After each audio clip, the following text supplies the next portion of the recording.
tell you both good luck. We're all counting on you. It's a pleasure to be here. It's a pleasure to see so many people here. Once again, this strange, magical moment when we come together again, or perhaps for the first time. You having come from wherever you came from, me having come from the slopes of the world's largest active volcano, actually, but via Manhattan and Austin last weekend. And the purpose of these things is sort of to check the state of the condensing collective understanding about what is going on in the world, or what might be going on in the world. This, it seems to me, is the subject worth talking about. What is going on? How can you find out what is going on? How do you know when you've found out what's going on? Can one know what is going on?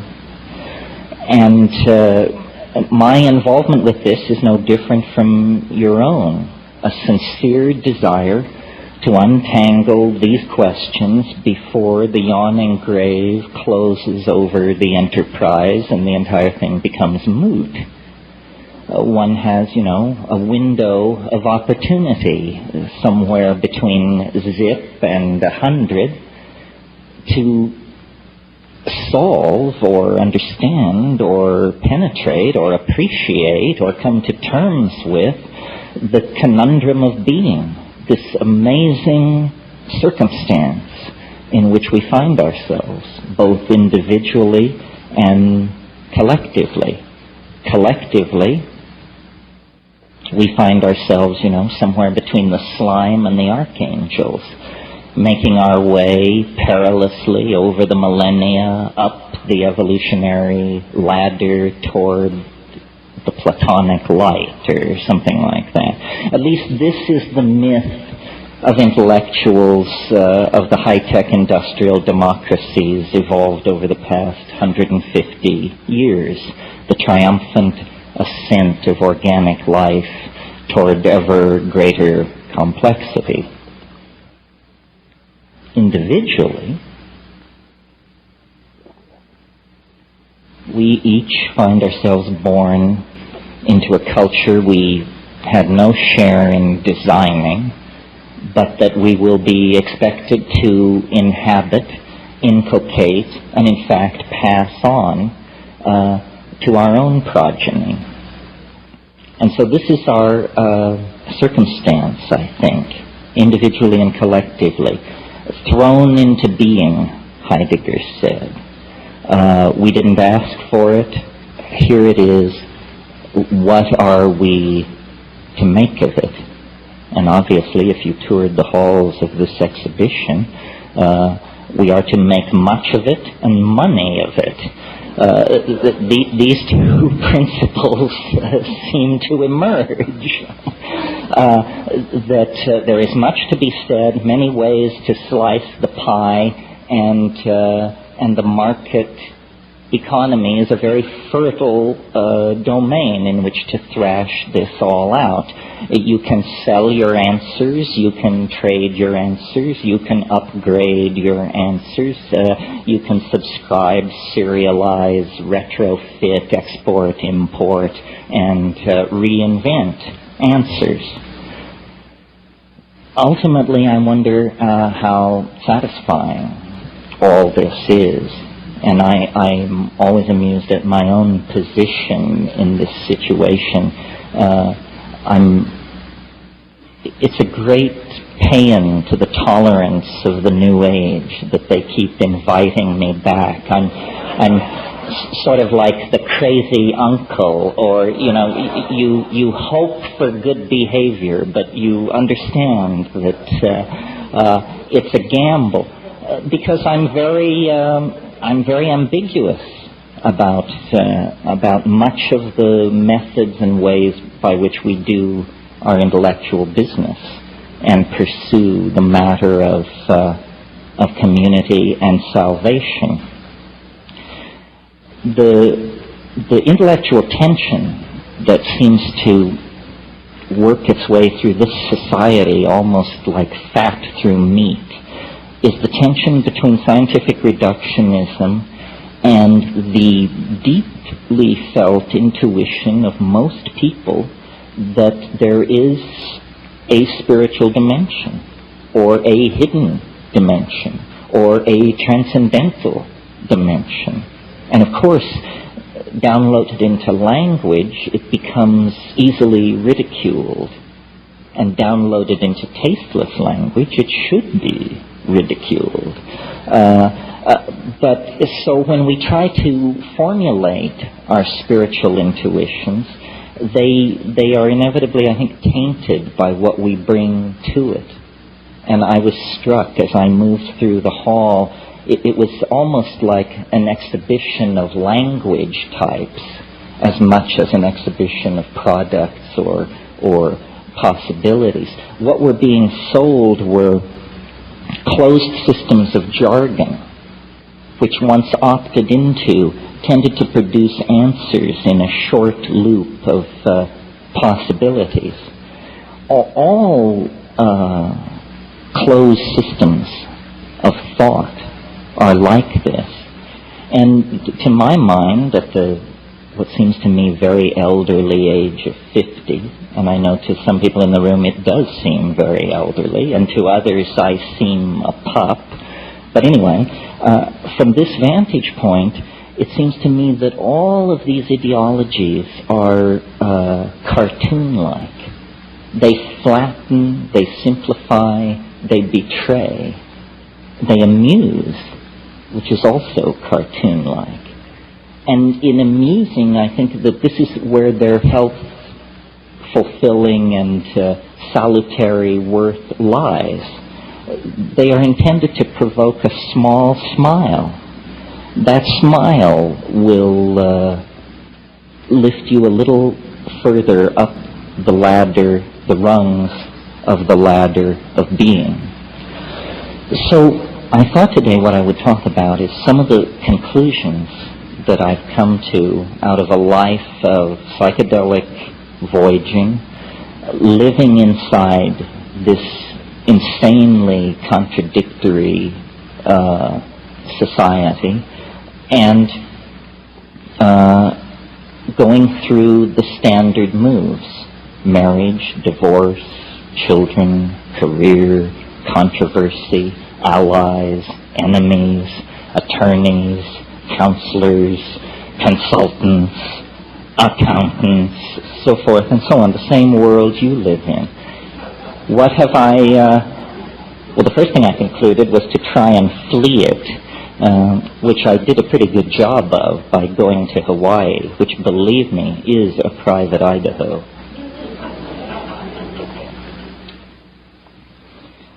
But the conclusions that I've reached are not politically correct anywhere. And so I'm very happy to offend everyone, because that seemed to be what I did best, and there's no sign of mellowing at this point. So the conclusion that I reach vis-a-vis the individual and civilization is this: culture is not our friend. Culture is not your friend. It's not my friend. It's a very uncomfortable set of accommodations that have been hammered out over time for the convenience of institutions. A young man gets his first dose of the news that culture is not his friend when told that he's going to be given an air ticket and some training and sent to an exotic country to kill its inhabitants in the name of some political ideal. You have to be fairly dense not to get the message at that point that culture is not your friend. It is using you for its purposes. You would never dream of doing what it now proposes as the only conceivably right and righteous course of action. Well, that's a black and white, a stark, an enormous example of what I'm talking about. But I think every day, in thousands of ways, we betray our impulses toward wholeness, toward community, toward freedom, toward the spirit by genuflecting to cultural values that are squirrely or toxic or simply wrong-headed or obsolete. Culture is not your friend. It's an illusion. What kind of an illusion is it? And this sort of leads on to the other thing I've come to. It's a childish illusion, is the kind of illusion it is. Recently I had a physical examination with my doctor, and after it was all over, he leaned back in his chair and he said, well, most people your age in the 19th century were dead. Yes, quite true. People live a great deal longer in the 20th century. And consequently, I think part of what drives alienation is it's like culture is like being taken in a crap game. If you play long enough, you will figure out that you're being screwed. And, of course, if you die shortly into the game, it never enters your mind. We are all, some of you may have seen the little saying that hangs behind bars in Minnesota, if you get too soon old and too late smart. Well, some of us are getting smart earlier and earlier. And what is seen through to then is the fact that culture victimizes, ideology victimizes. These things are all con games. Reality, culturally defined reality, is some kind of an intelligence test. And those who are joining are failing the test. This is very clear to me looking at phenomena like alien abduction and the great enthusiasm for conspiracy theory that now seems to attend so much modern thinking. Again, these are epistemological cartoons where low production values made acceptable through tolerance of TV is allowing people to accept material into their own story, which should actually end up on the cutting room floor. Nothing is what it appears to be. Surely you've noticed that. That's A, right? A is nothing is what it appears to be. Well, therefore, complex, difficult, tricky, and mercurial things are even less likely to be what they claim to be than other forms of reality. So, confronted with the endless whispered rumors and doctored photographs and breathless testimony from the denizens of trailer courts and so forth and so on, what is one to make of all that? Well, I think the message is return to basics. The information matrix has become compromised. The data stream is now suspect. Return to first principles. What are first principles? That's what the 20th century is trying to figure out. Yes, what are first principles? I'd like to suggest to you that a place to begin is the body. You have one. It isn't ideologically defined. It can be ideologically defined. In Catholic school, the nuns used to tell us we should dress in darkness so we wouldn't be an occasion of sin to ourselves. That's an example of the body becoming ideologically defined. But it precedes culture. Culture has to deal with the fact that your eyes are on the front of your face and your anal pore is located near your genitals. Culture would probably rather have it some other way. It would be so convenient, but hey, it's a given. I'm so happy our rumps don't swell in estrus the way some of the other primates do. Can you imagine Giorgio Armani trying to create a line of fashion that comes to term with that? But I digress. So the body is a pre-cultural given. And coming with the body is this amazing thing which everyone wants to give away, throw away, get away from, called the felt moment of immediate experience. The felt moment of immediate experience. This is you, now, here, in your body, with the cheeseburger slowly dissolving, the cup of the caffeine, the bladder, all of these things, collisions, concrescences, the crossing of trajectories of mental process, digestive process, metabolism, intent, income, emotional state, the felt presence of immediate experience, lodged in the body-mind system in the moment. That's who you are. That's what they can't take away from you. Whether they drag you away to prison, beat you, drug you, whatever they do to you, you will still have some kind of felt presence of experience until you drift into the darkness of non-entity. So there then, one can begin to build outward from that core and say, aha, so the stuff of understanding is not information passed by culturally validated coding systems among the primates at high chatter rate. In other words, the truth is not in the public space or the historical space. The truth is in the felt space of the body in the moment.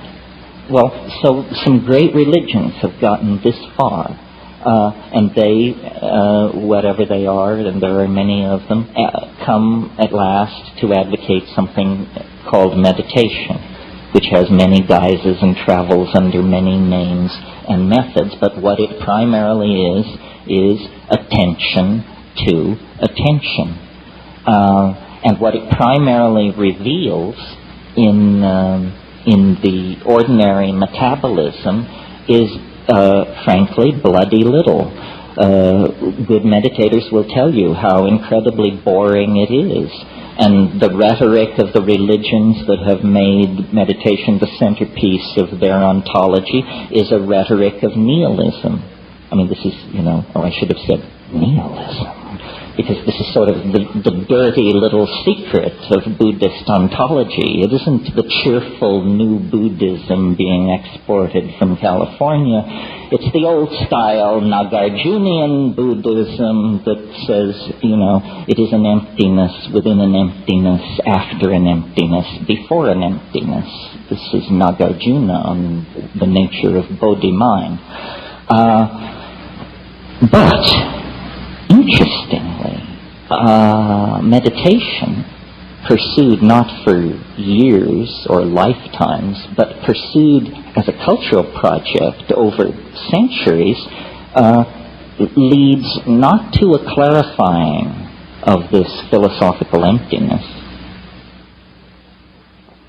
but to a discovery that the depths of nihilism, the depths of non-entity, are in fact motiferous in their aspects. Not a plenum is what I'm grasping for. Not a plenum, not an undivided Platonic thing, but an environment of spirit, meaning, power, intentionality, entities, intelligences, levels, swarming in the imagination. And these things can be accessed through drugs, through extraordinary physical practices or ordeals, through various kinds of driving of physiological systems like sonic driving, through drumming, or physiological driving through repeated chanting. And then the ordinary boundaries of culture and of body dissolve into a much larger realm, the imagination. And it is this imagination that I think is the place to put our attention.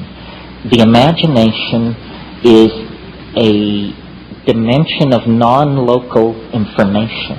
Quantum physics is now moving towards securing the idea that in some kind of a mathematical superspace, all particles in the universe maintain a kind of super state of connectivity called Bell's non-local connectivity.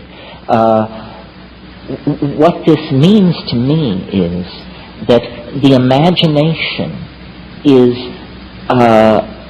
literally another dimension, a dimension that is non-local. Now, the mind, the animal mind, the human mind, the Paleolithic mind, evolved as a master coordinator of sensory data coming into the body from the senses about the level of threat and danger in immediate three-dimensional space. That's the mind's evolutionary function, to preserve the body, to preserve the genetic stream of unfolding by detecting and avoiding threat. And so our minds have evolved in the same way that water takes the shape of its container. Our minds have evolved to take the shape of three-dimensional space and time under cultural and environmental pressure. Well, we've paid a huge price for this. It probably also has ensured that we're here this afternoon to discuss it. But it's been a long time since the instantaneous reflex to bash the brains out of anything moving near you that's unfamiliar has served us well. You know, I mean, that got old 12,000 years ago. The entire enterprise of civilization has been about something else. The felt presence nearby, ineffable, unsayable, but uncannily penetrating, of beauty, of mathematical connectivity, of supernatural power. And so these are the things, the exploration of which, the singing about of which, make us human beings. The exploration of the universe of the unseen is the business of human beings. It's why we are the way we are. It's why we will be the way we will be. It's how we got where we are. How is it done? It's done by dissolving ordinary cultural boundaries, by perturbing consciousness, and by paying careful attention to the results and attempting to build models therefrom. Now, in the last few thousand years in the West, this enterprise has been tamed by priestcraft, which combines the enterprise with judicious politicking and a certain amount of ass-licking. Before that, the enterprise was untainted by such secular concerns. It was full force forward into the unknown, and this is the great era of shamanism. And what is shamanism but philosophy with a hands-on attitude? Philosophy not made around the campfire, but philosophy based on the acquisition of extreme experience. That's how you figure out what the world is, not by bicycling around in the burbs, but by forcing extreme experience. The reason people refer to psychedelic endeavors with the vocabulary of travel, taking a trip, and so on, is because that is an extreme endeavor. It's the same endeavor. It's the leaving behind of the values of your own culture. You know, take nothing but a change of clothes, fly to Benares, and take up residence at Dasasamid Ghat among the Charas sadhus, and I guarantee you, whether you resort to psychedelics or not, you will experience boundary dissolution, a reorienting of categories, and a reframing of your perspective on your life and your being. So extreme experience is the necessary key. This is true in all forms of endeavor. I mean, if you want to understand the atom, you have to smash it. You know, sitting around looking at it, it will never yield its secrets. You have to smash that sucker to bits and then collect the pieces and then examine exactly how it all came apart.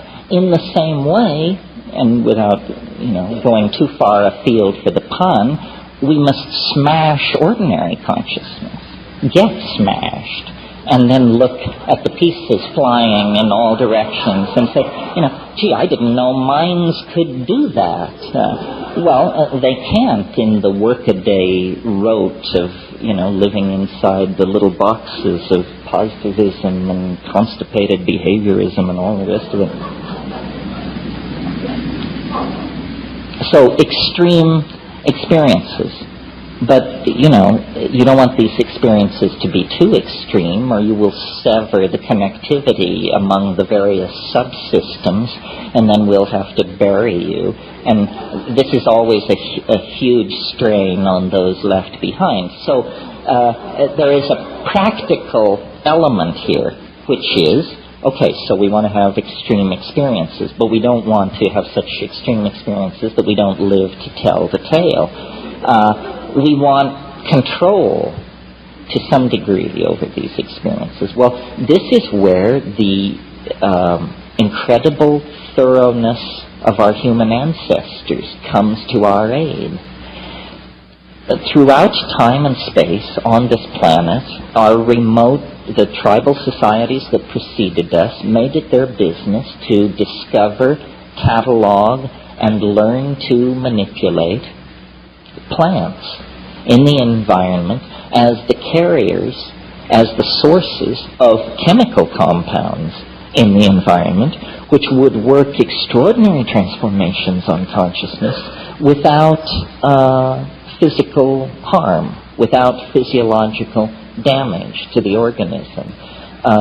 And of all the many techniques, ordeal, abandonment in the wilderness, sexual abstinence, hanging by your pectoral muscles from hooks in the sun for days, all of these sorts of things. Of all of these methods, psychedelic plants and their judicious use is arguably the most effective, the most effective and the least invasive and the most likely to produce negative long-term consequences. Well, this was not news or even controversy anywhere in the world until within the confines of the 20th century, basically. The presence of these substances and plants began to alarm the order-keeping forces of the high-tech industrial democracies. An issue separate from the issue of stimulants and depressants. It's an issue separate from the issue of addiction and dependency. These things are not stimulants or depressants, and they do not cause addiction or dependency. What they cause is what I'm advocating, a fundamental revaluation of cultural values. Because culture, as we're practicing it currently, is causing a lot of pain to a lot of people and animals and ecosystems, none of whom were ever allowed to vote on whether they wanted this process to go in this direction. We do not feel what we are doing. Remember, I spoke about the primacy of the felt moment of experience. If we could feel what we are doing, we would stop doing it. But between us and the consequences of our action, there are endless veils of political rhetoric, stultification, denial, sedation, intoxication, ideological delusion. Now, normally, I think a rap like this tends to, if you have to pigeonhole it, to come down on the side of pessimism. But I am not pessimistic. I see everything as though it were integrated and connected, and there is an unfolding and a plottedness about our situation. It's not for nothing that at the very pinnacle of the age of faith in the machine and science and male dominance and projection of strategic weaponry and so forth and so on, that there should come from the gentler societies of the world, from the rainforests and high deserts of the world, the news of these plants. You know, the Western mind, the cataloging mind, the Cartesian mind, in its frenzy to locate, list, isolate, and define everything, carried these plants and substances over the past 150 years into the confines of our society, and they are much like Trojan horses, left there by the bedraggled, beat-down, disenfranchised, third-world shamanic people, to be found by the white-coated priests and priestesses of science, and to be brought back into the laboratory to be picked apart for their efficacy in treating addiction or overcoming neurotic behavior or something like that. But of course, the neurotic behavior that they impact upon is neurotic behavior so wide, so deep, so revered that it is in fact cultural values themselves. You see, what is happening, I think, is it's really bigger than psychedelics. It's bigger than human evolution. We are not making the waves in this ocean. We are corks riding the waves of the ocean. But we are privileged by perhaps chance alone to occupy a unique moment in the history of the universe. A moment when the universe goes through some kind of self-transforming, evolutionary, inflationary expansion. That's what's happening. I mean, it's been happening for a long time. It depends on where you pull back to get your perspective. One could say, looking at the universe in general, that this planet has been favored from the very beginning. That by 1 billion years ago, the discerning could tell that this was a planet going places. But certainly, by 500 million years ago, it was clear that this was a planet going places. One complex animal life form gave way to another. Catastrophes, yes, but never catastrophes so total that the enterprise was wiped out. We know that 65 million years ago, a catastrophe, an asteroid, a planetesimal impact occurred on this planet. Nothing larger than a chicken walked away from that on this planet. A bad day, you say. But were it not for that bad day, we would still be the egg-eating shrews at the edge of the reptilian garden party. These marvelous flowering plants chock full of psychedelic alkaloids, none of them would have existed. The flowering plants and the higher mammals all arose in the wake of this planet-scouring catastrophe. So, you see, there is built-in to the larger systems of nature an enormous, what my mentor Eric Jansch used to call metastability. They are metastable. They are not easily deflected. An event as large as a planetesimal impact basically only resets the evolutionary clock by a few million years, and then in almost overleaping itself to make up for lost time, out of all of that catastrophe come primates. Animals of such complexity and coordinated sensoria that they are wonders to behold, and from them, and quickly, then come abilities never before seen in the world of organic organization.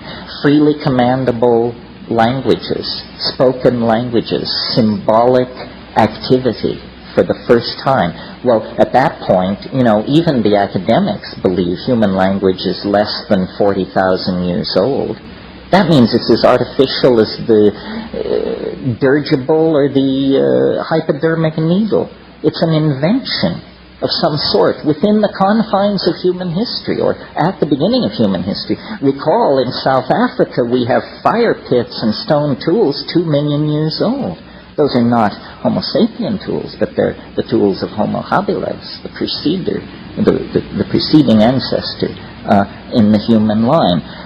My point is, we are caught up in a process of unfolding complexification that has now lodged in our species. We are its source at this point. At one point, its source was the geology of the planet.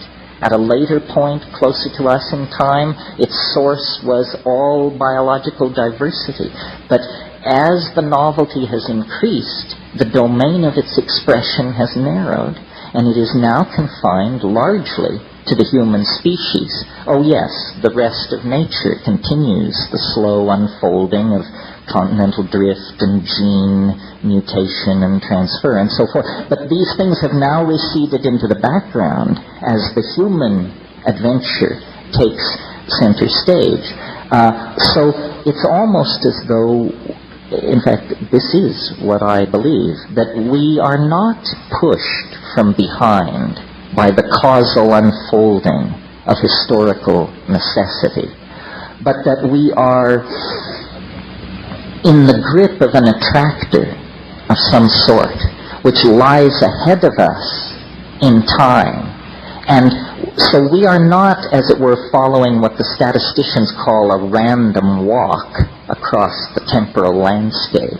In fact, the temporal landscape is a canyon with incredibly steep walls, and we are only free to move within very narrow confines as the grip, almost the morphogenetic intensity of the attractor at the end of time increases its penetration and its hold over our imaginations, our city plans, our technologies, our religious ontologies, our medical strategies, so forth and so on. Something is revealing itself to us, through us. And as we get closer, the chatter of noise and static being given off of this thing increases exponentially because, McLuhan said once, he said, we move into the future like a person driving who uses only the rear view mirror. That's how we understand the future, by driving in the rear view mirror. All of our models of what lies ahead are based on inverted models of the past. And the one thing you can be certain of is that won't do it.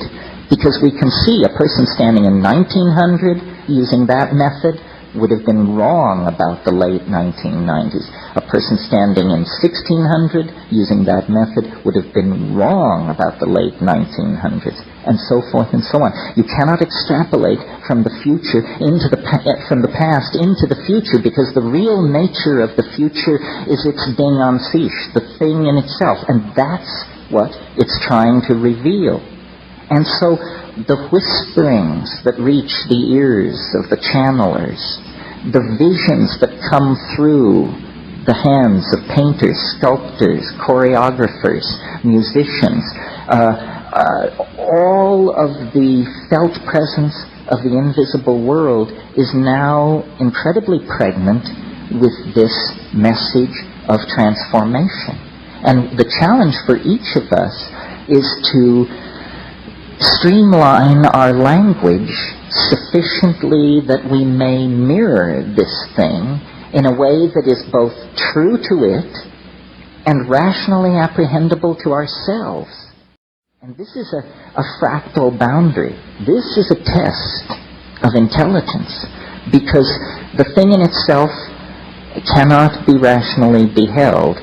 You know, the enzymologist J.B.S. Haldane once said, he said, the world is not only stranger than we suppose, it's stranger than we can suppose.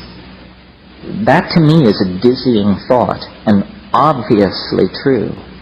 So what we want is a model true to the stranger than we can suppose, but not so alien that there is no emotional or spiritual support in it for the enterprise of being human. How do we do that?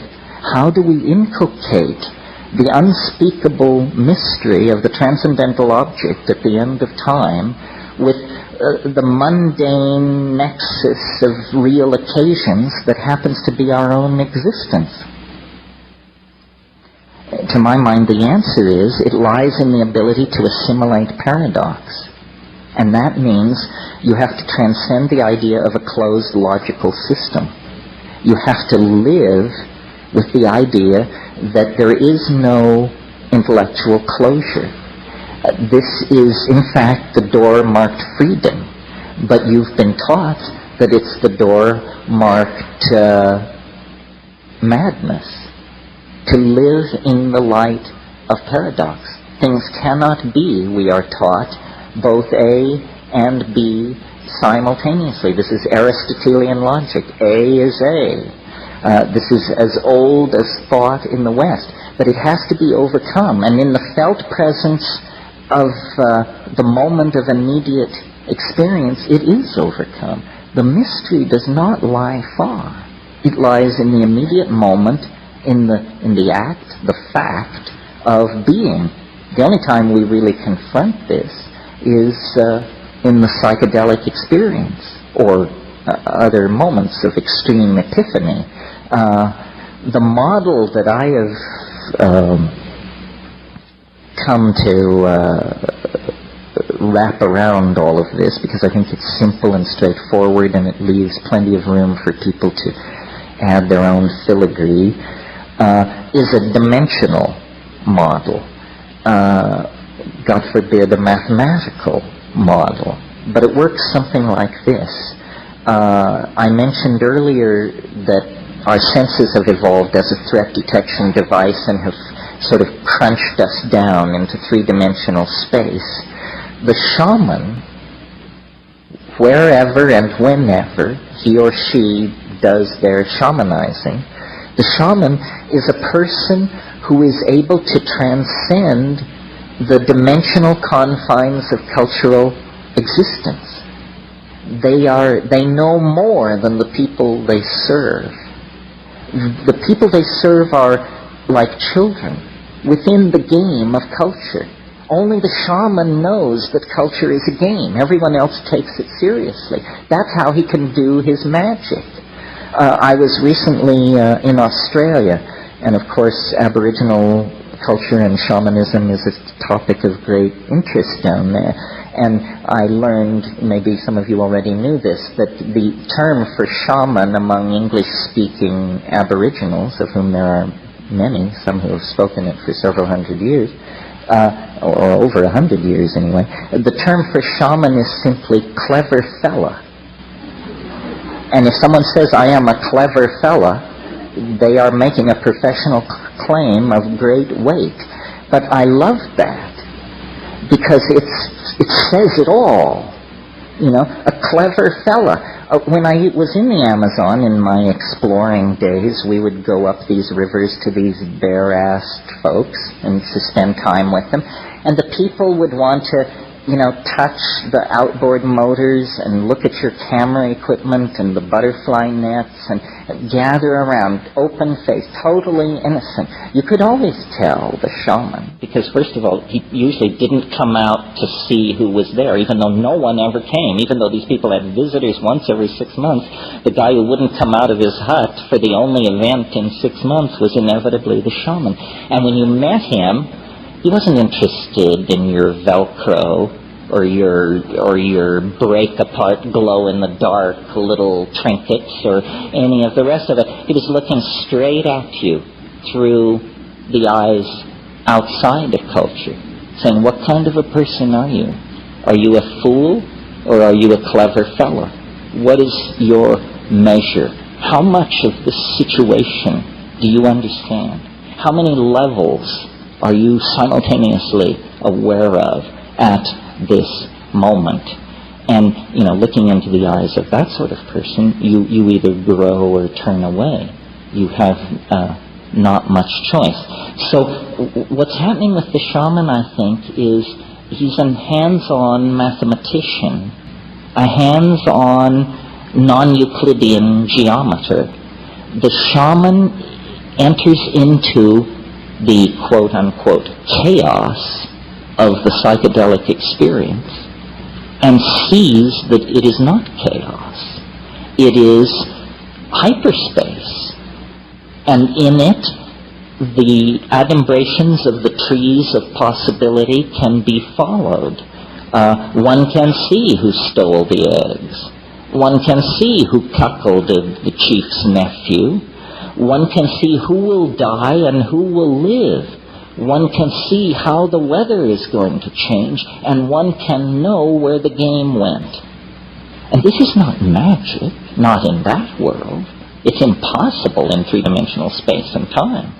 But in fourth-dimensional space and time, it not only is possible, it's inevitable and unavoidable. It's a different kind of way of being with the information. And, I'm sure many of you have your own psychedelic epiphanies that are as gripping and as fascinating as anything that has happened to me. Epiphanies that show that under certain circumstances, the ordinary boundaries of information, space, time, limitation are dissolved. And it may happen only for a moment. It may involve a curing with a laying on of hands.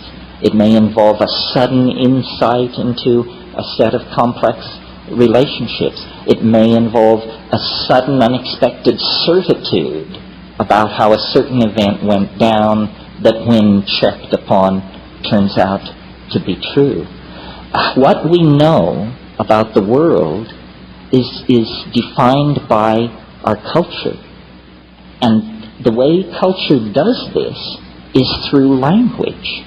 You can't know or perceive or appreciate what cannot be brought in to the domain of language. You can't publicly know or appreciate these things. You can feel them as the rich contextual embeddedness of your own being, but you can't communicate them. Sometimes when I read Marcel Proust, I come upon passages where the conveyance of the information, of the emotion, is so exquisitely subtle that I have the feeling, I know what he means. I felt this, but I never dreamed I would ever see it in print or have a thought about it that I could share with anyone else, because it is so subtle. So the challenge to all of us, I think, is not this one-dimensional chasing after of answers. This is a fool's game, but an actual stepping back to gain perspective and to realize, salvation is always available. It's in the moment. It's an act of understanding. It doesn't come down through a lineage. It doesn't come through a substance. an empowerment, a word. It comes through understanding. Salvation is an act of rational apprehension of some sort. And, I really believe that we are now in a relationship to the transcendental object at the end of time, such that the revelations are daily. The unfoldment, the connectivity, we can see light at the end of the tunnel. I mean, I've had long practice at this. I've been thinking like since 1968, talking about it like this since 1980, but I never knew how it would come or what it would be.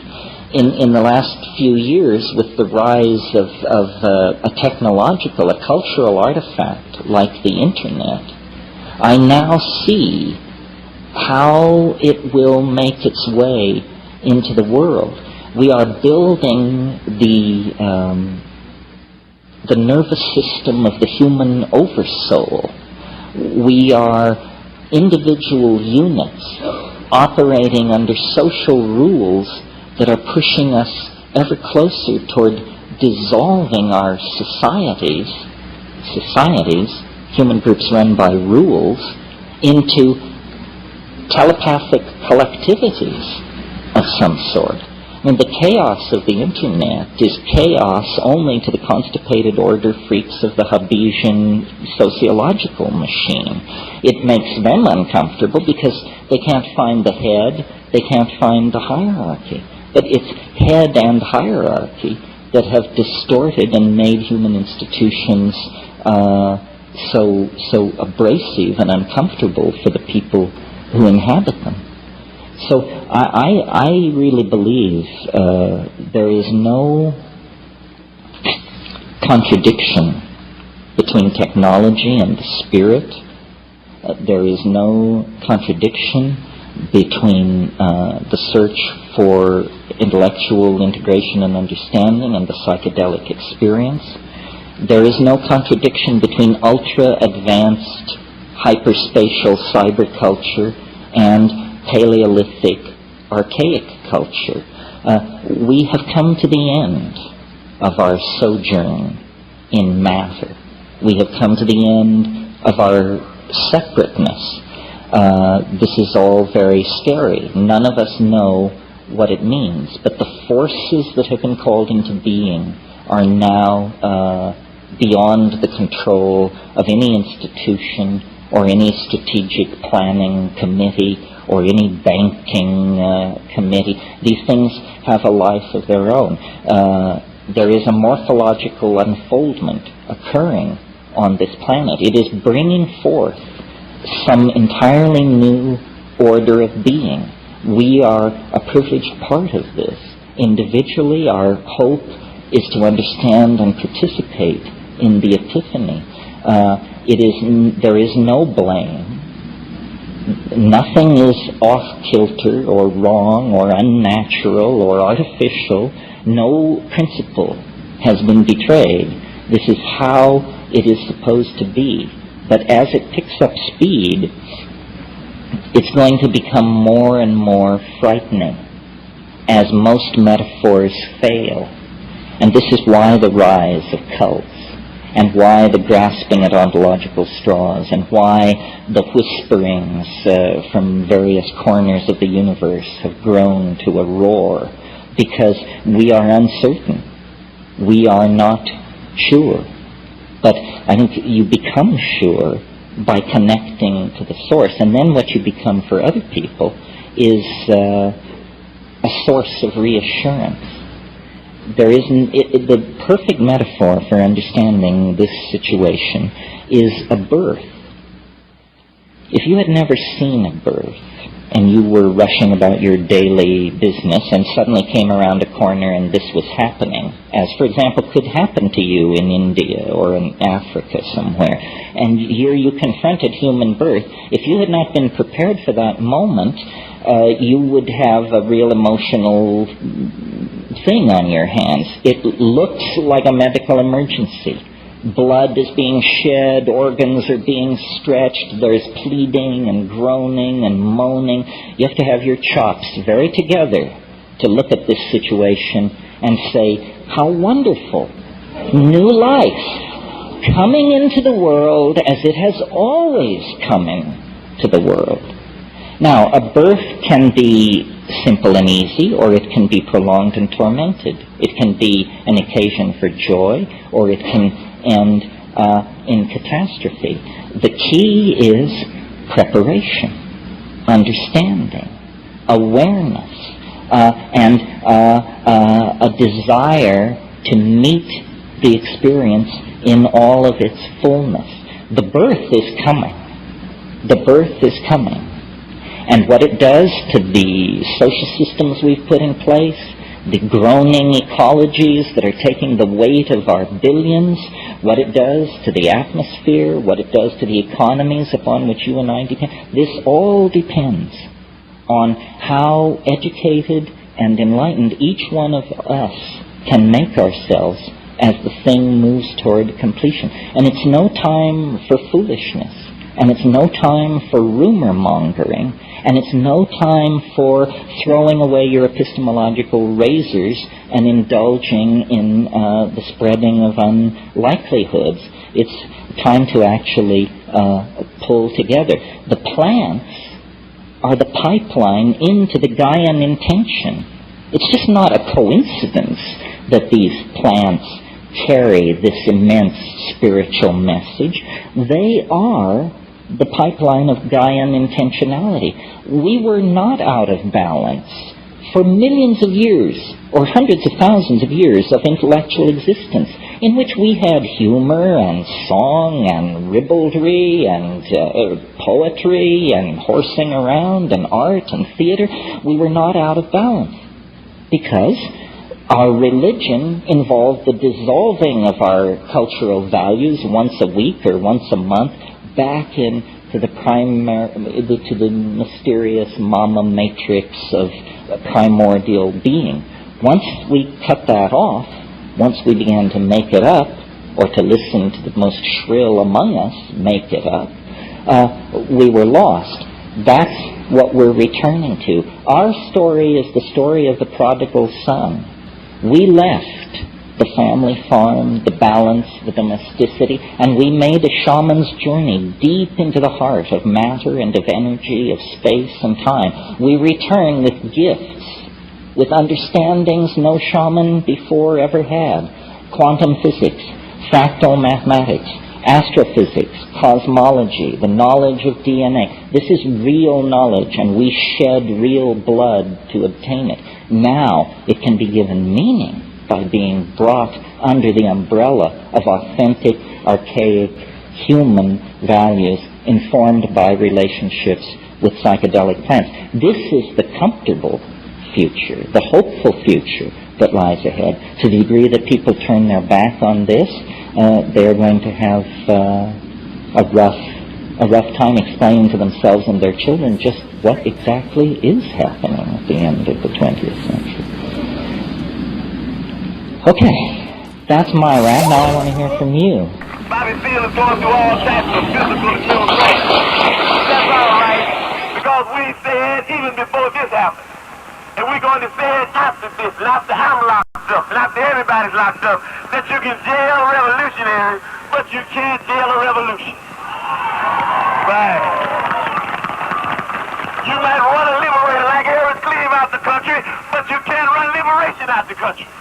You might murder a freedom fighter like Bobby Hutton, but you can't murder freedom fighting. And if you do, you come up with answers that don't answer, explanations that don't explain. You come up with conclusions that don't conclude. And you come up with people that you thought should be acting like pigs, that's acting like people and moving on pigs. And that's what we've got to do. So we're going to see about Bobby, regardless of what these people think we should do. Because school is not important and work is not important. Nothing's more important than stopping fascism, because fascism will stop us all. I wasn't born Richard Albert. I was just born as a human being. And then I learned this whole business of who I am and whether I'm good or bad or achieving or not. All that's learned along the way. And you see all those learned things separate. So you start to have this dissociative experience of where all that you become is awareness, is a point of awareness. That's all that's left. I remember the first time this happened to me, as professor went and middle class boy went and pilot went and all of my games were like going off into the distance. I got this terrible panic because indeed I was going to cease to exist. And I got the panic, which is the panic that precedes the psychological death, because indeed Richard Alpert was dying.